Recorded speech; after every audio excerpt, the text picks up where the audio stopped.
Report پیش کرتے ہیں میاں شہباز، IPA نیوز کے چیئرمین، سیالکوٹ سے۔ پاک فوج بلوچستان کے عوام کے ساتھ کندھے سے کندھا ملا کے کھڑی ہے۔ Field marshal Rawalpindi field marshal Syed Asim Munir نے کہا کہ پاک فوج بلوچستان کے عوام کی ترقی و خوشحالی کے لیے کندھے سے کندھا ملا کے کھڑی ہے۔ پاک فوج کے شعبہ تعلقات عامہ کے مطابق فیلڈ مارشل سید عاصم منیر نے تربت بلوچستان کا دورہ کیا۔ دورے کا مقصد موجودہ سیکیورٹی صورتحال کا جائزہ لینا، ترقیاتی اقدامات کا معائنہ کرنا، بلوچستان میں استحکام اور خوشحالی کے لیے فوجی اور سول اداروں کے درمیان ہم آہنگی کو مضبوط بنانا تھا۔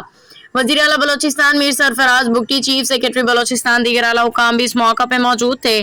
فیلڈ مارشل کو سیکیورٹی کی مجموعی صورتحال، خطرات کے تناظر اور فتنہ ہندوستان کے خلاف کامیاب آپریشن، جاری ترقیاتی منصوبوں، جنوبی بلوچستان میں سماجی و اقتصادی حالات بہتر بنانے کی کوششوں پہ تفصیلی بریفنگ دی گئی۔ سید عاصم منیر نے وزیر اعلیٰ بلوچستان سول انتظامیہ کے نمائندوں سے ملاقات کے دوران گڈ گورننس، بنیادی ڈھانچے کی ترقی اور جامع عوام دوست ترقی کی اہمیت پہ زور دیا۔